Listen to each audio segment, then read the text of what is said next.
ओम श्री परमात्मने नमः। हरे कृष्ण। कामदा एकादशी का व्रत और उसकी कथा। एक समय धर्मराज युधिष्ठिर ने श्री कृष्ण से पूछा कि हे जनार्दन, आप कृपा करके चैत्र मास के शुक्ल पक्ष की एकादशी का नाम, व्रत, विधि विधान विस्तार पूर्वक वर्णन कीजिए। तो श्री कृष्ण भगवान ने कहा कि हे युधिष्ठिर, एक समय राजा दिलीप ने भी गुरु वशिष्ठ जी से भी यही प्रश्न किया था। तब महर्षि वशिष्ठ जी ने कहा कि हे राजन, चैत्र मास के शुक्ल पक्ष की एकादशी का नाम कामदा है।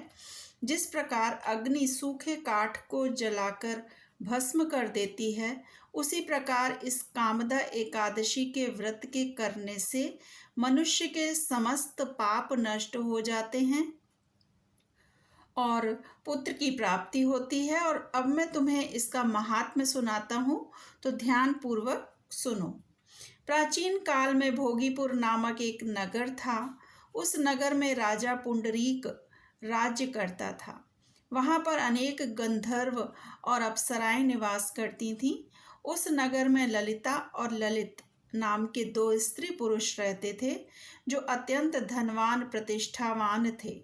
उन दोनों में इतना घनिष्ठ प्रेम था कि अलग हो जाने पर वे अत्यंत व्याकुल हो जाते थे। एक समय की बात है कि राजा पुंडरीक अनेक गंधर्वों सहित एक सभा में क्रीड़ा कर रहे थे। उसी समय वहां पर ललित नामक गंधर्व भी सबके साथ गाना गा रहा था, किंतु उस समय वहां पर उसकी स्त्री ललिता नहीं थी, जिसके कारण वह ललित गंधर्व उसकी स्मृति में मग्न हो रहा था। इसी ध्यान वेश में उसे अपने गाने की ओर ध्यान न रहा और अशुद्ध गाने लगा।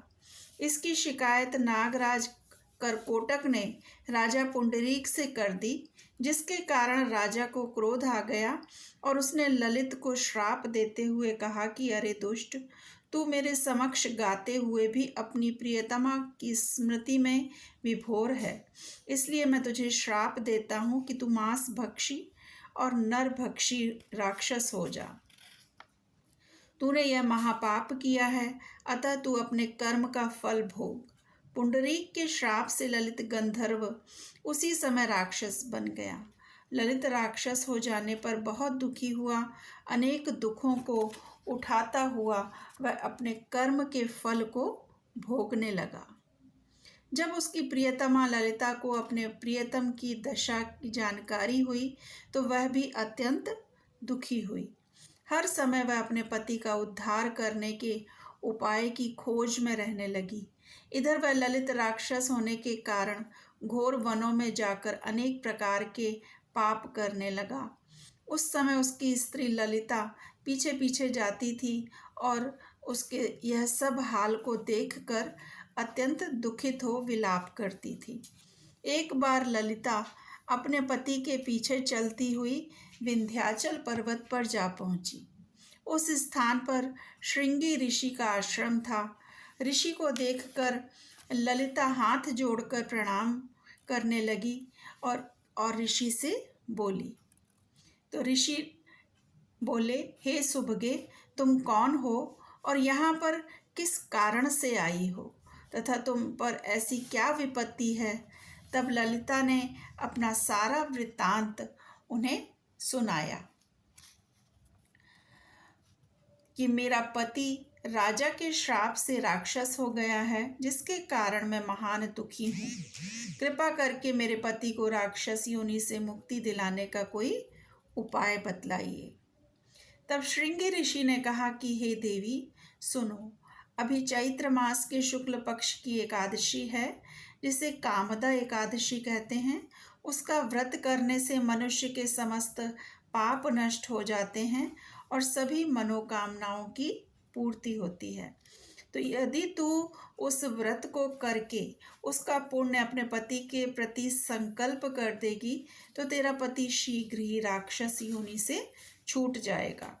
मुनि के ऐसे वचन सुनकर ललिता ने चैत्र मास के शुक्ल पक्ष की कामदा एकादशी का विधिवत व्रत किया और द्वादशी के दिन ब्राह्मणों के सन्मुख भगवान से प्रार्थना करती हुई उस व्रत के फल को अपने पति को देने का संकल्प किया। संकल्प करते ही पति राक्षस योनि से मुक्त हो गया और इस प्रकार ललिता द्वारा कामदा एकादशी के व्रत के प्रभाव से उसके पति ललित की राक्षसी योनि छूट गई। तब वह अनेक सुंदर वस्त्राभूषणों से अलंकृत होकर अपनी प्रेयसी ललिता के साथ आनंद से विहार करने लगा। श्री कामदा एकादशी के प्रभाव से वह दोनों पहले की अपेक्षा अब और भी अधिक सुंदर हो गए।